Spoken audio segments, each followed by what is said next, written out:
You should be embarrassed. Anyways, in closing. Take the ketchup. Take the ketchup.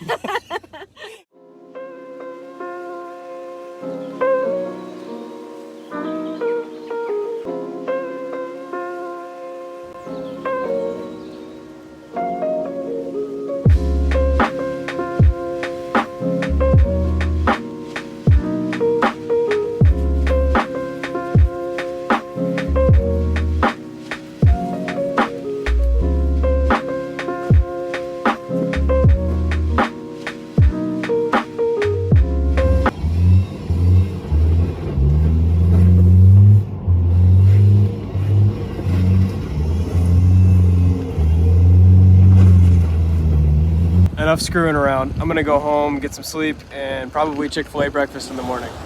I know we have a really good story to tell you guys.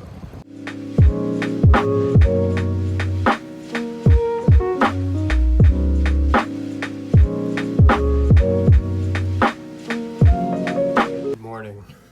Sadly, Chick Fil A is closed today due to inclement weather.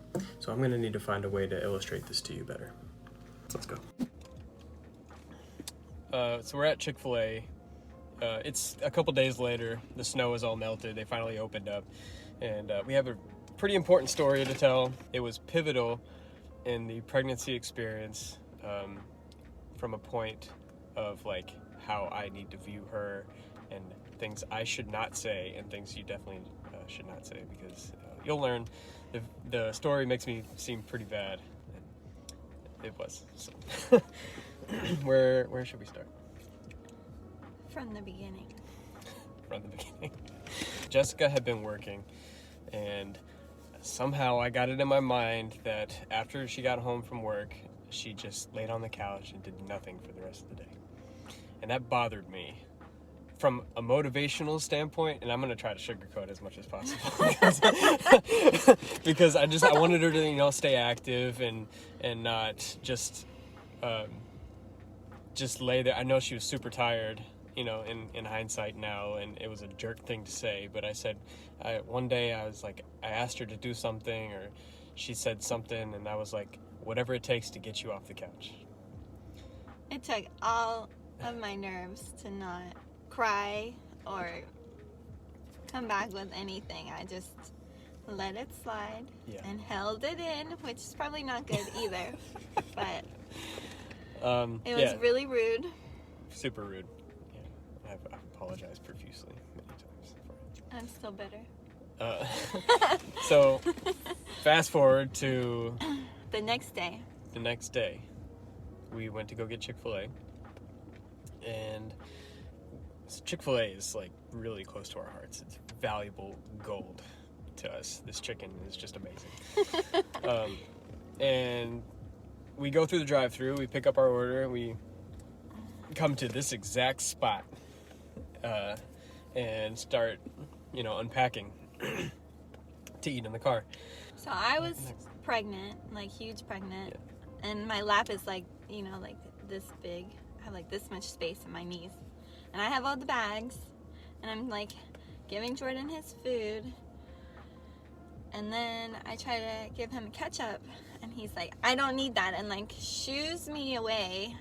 I don't know what his issue was, but I don't remember that. He like shooed my hand away, and then all of my food fell on the floor in the car, like opened up just everywhere. The way I remember it, and this is why I brought Jessica so she can tell you exactly what happened.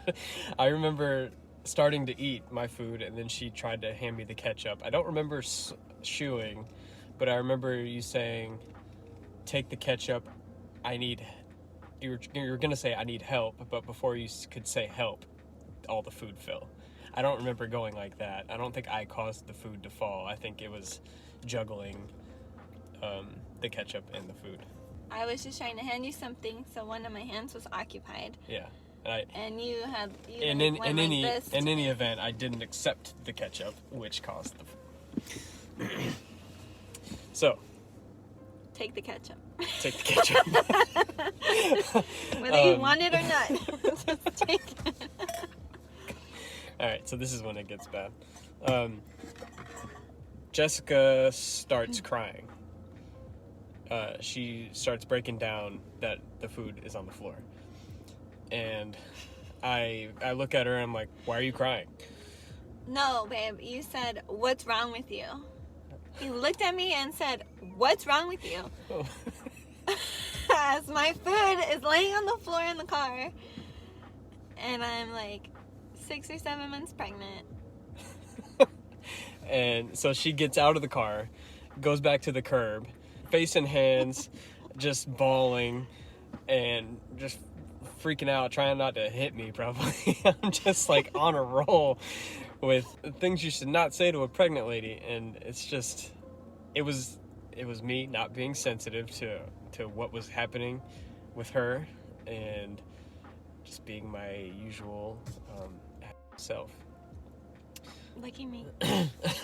So instantly I feel bad, and now it's time to make up for everything. So I get out of the car, I go around, I probably like pat her on the back or on the head or something, and then open her door and then start picking her food up off the floor mat, and convinced her to get back in the car. I don't remember how, but then we had the same order. We usually get the same thing. I just get a bigger portion. So I gave her my food and proceeded to eat the floor mat food.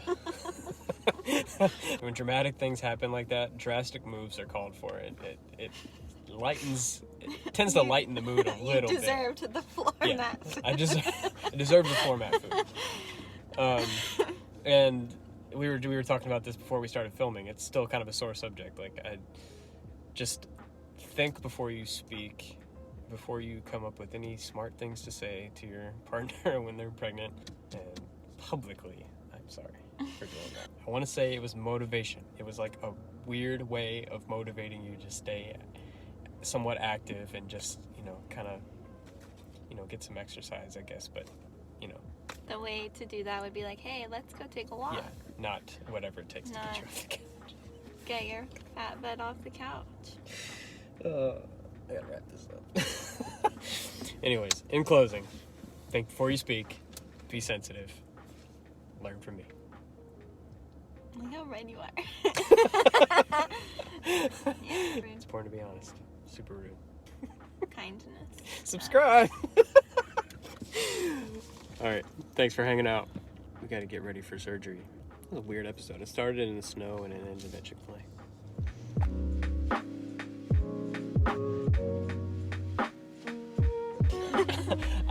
I am an asshole inherently.